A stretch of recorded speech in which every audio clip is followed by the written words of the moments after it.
Assalamualaikum warahmatullahi wabarakatuh.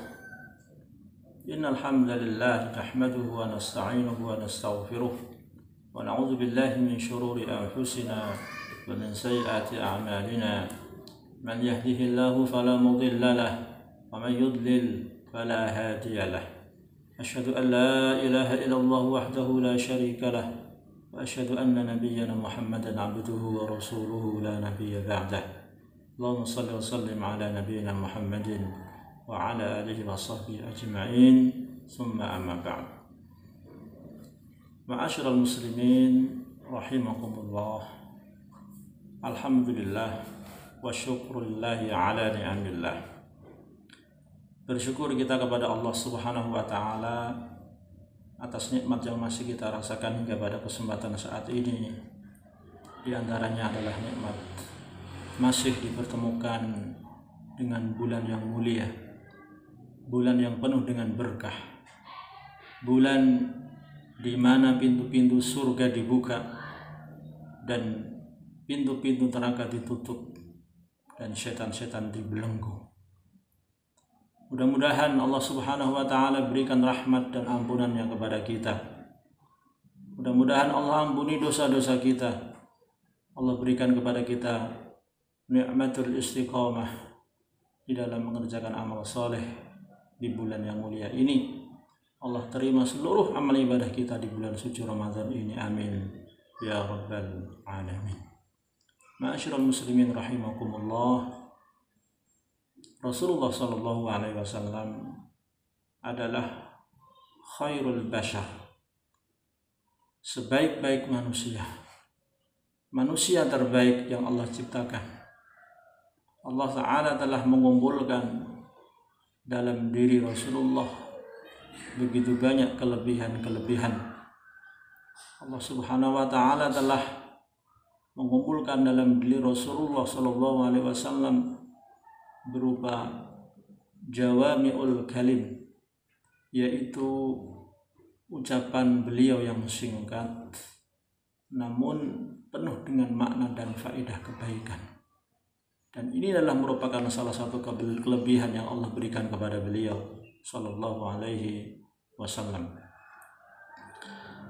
Salah satunya adalah di dalam sabda beliau yang terdapat dalam satu hadis yang diceritakan dalam suatu riwayat dari sahabat Abu Ayyub Al-Ansari radhiyallahu anhu, di mana ada seseorang yang mendatangi beliau kemudian mengatakan, "Ya Rasulullah, wahai Rasulullah, izni wa aujiz, berikan aku nasihat, berikanlah kepadaku sebuah nasihat yang pendek." Di dalam riwayat yang lain, "Alimni wa aujiz." Ya Rasulullah, berikanlah aku pengajaran yang ringkas. Kemudian Rasulullah sallallahu alaihi wasallam mengatakan, "Idza kunta fi salatika fasalli salata muwaddi'in wa la takallam bi kalamin ta'tadhiru minhu ghada wa ajmi'il ya'sa amma fi aidin nas." Apabila engkau hendak mendirikan salat, fasalli salata muwaddi'in, maka salatlah seperti salatnya orang yang hendak berpisah dari dunia ini. Dan janganlah engkau mengatakan suatu perkataan yang akan engkau sesali di kemudian hari. Dan jangan pernah berharap dari apa yang dimiliki oleh orang lain. Rawahu Ahmad, hadis diriwayatkan oleh Imam Ahmad. Ma'asyiral muslimin rahimakumullah. Di dalam hadis tersebut Nabi SAW menyebutkan 3 perkara yang mengumpulkan seluruh kebaikan. Perkara pertama atau wasiat yang pertama adalah wasiyatun bis salati wal inayati biha wa husni adaiha, yaitu wasiat untuk memperbaiki kualitas ibadah sholat Nabi SAW bersabda bahwa barang siapa yang hendak mendirikan sholat, maka hendaklah ia sholat sebagaimana sholatnya orang-orang yang hendak berpisah dari dunia ini. Salah satu upaya agar sholat itu berkualitas adalah dengan menganggap sholat tersebut adalah sholat yang terakhir kali dikerjakan di dunia ini, karena dia merasa tidak akan bisa melaksanakan sholat itu setelahnya. Ketika perasaan semacam ini sudah hadir, maka dia akan mendirikan sholat secara sempurna.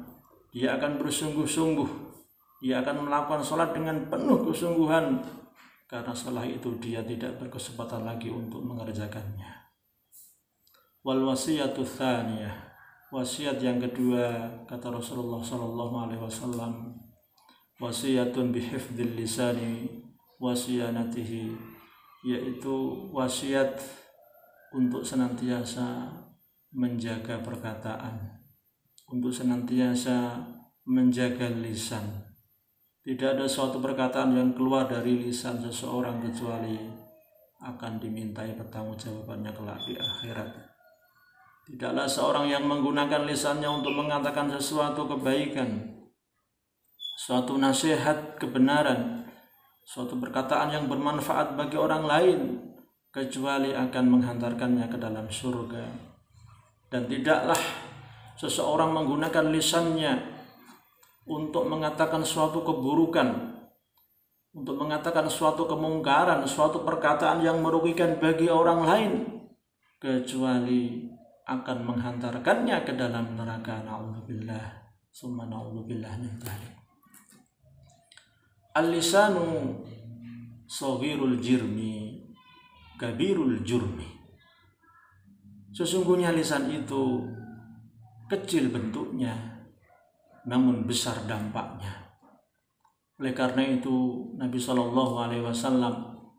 mengatakan, janganlah kamu mengatakan suatu perkataan yang akan kamu sesali di kemudian hari. Maksudnya adalah setelah kita mengatakan perkataan itu, kemudian meminta maaf kepada orang lain sebagai akibat dari kalimat yang kita ucapkan tersebut. Perkataan seorang sekaligus juga bisa menjadi ukuran, menjadi barometer keimanannya, sebagaimana yang disampaikan Rasulullah dalam sabdanya, man kana yu'minu billahi wal yaumil akhir falyaqul khairan aw liyasmut. Barang siapa yang beriman kepada Allah dan hari akhir, maka hendaklah ia berkata yang baik atau lebih baik diam. Ma'asyiral muslimin rahimakumullah.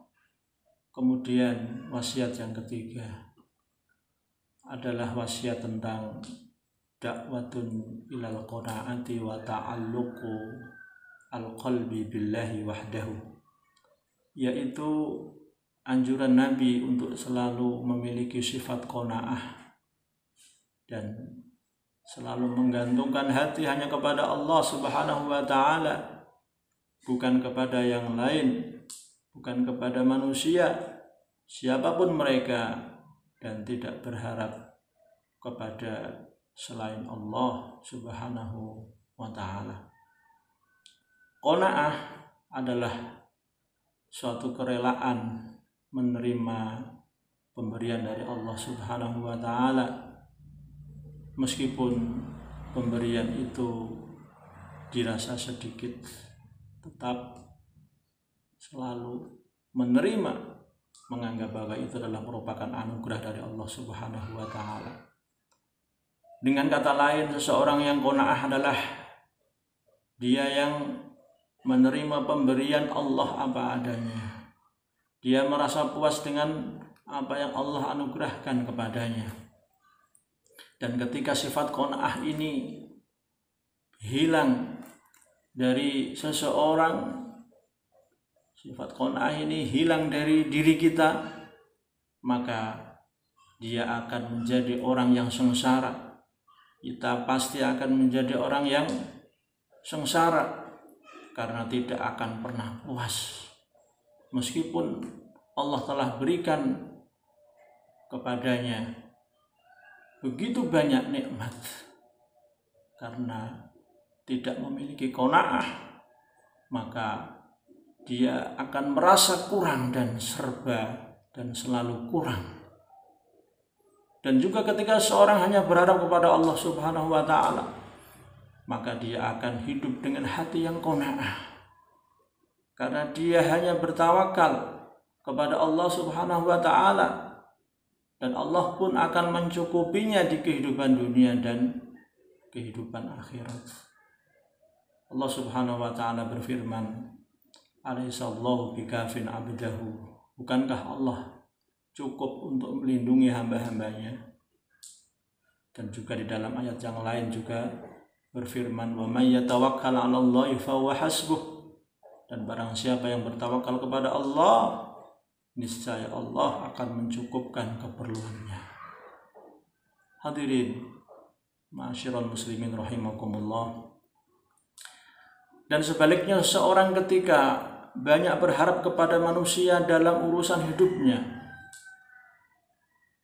maka ia tidak mendapatkan keinginannya tersebut kecuali kegagalan dan kekecewaan. Banyak orang yang terlalu berharap kepada manusia sehingga mengabaikan Allah, dia tidak akan mendapatkan sesuatu kecuali kegagalan dan kekecewaan. Semoga Allah Subhanahu wa ta'ala anugerahkan kepada kita kemampuan untuk bisa melaksanakan wasiat-wasiat Rasulullah sebagaimana yang termaktub dalam hadis, yaitu Allah mudahkan kita untuk bisa meningkatkan kualitas ibadah kita, terutama adalah sholat kita. Allah senantiasa menjaga lisan kita, dan juga Allah hadirkan dalam hati kita sifat qanaah, selalu menggantungkan harapan hanya kepada Allah Subhanahu wa ta'ala. Amin ya rabbal alamin. Hadanallahu wa iyyakum ajma'in. Assalamualaikum warahmatullahi wabarakatuh.